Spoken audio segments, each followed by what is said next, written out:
Tak to vypadá, že jsme na Michigan Street v Minneapolis. Tady vlají 4 vlajky.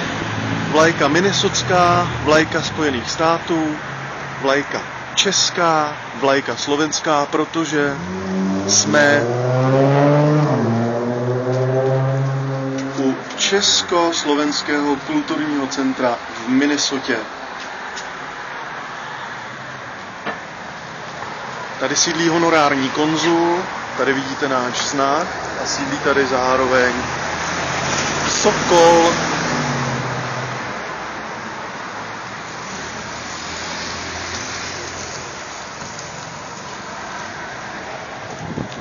My právě teď máme setkání s československými sokoly v Minnesotě.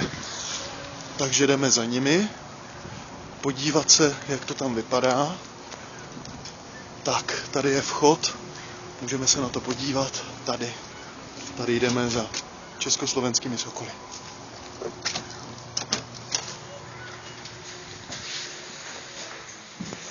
Vítáme vás. Skvěle. Akorát nevím, kam mám jít, ale to v zápětí zjistíme. Takže tady jsou nějaké materiály.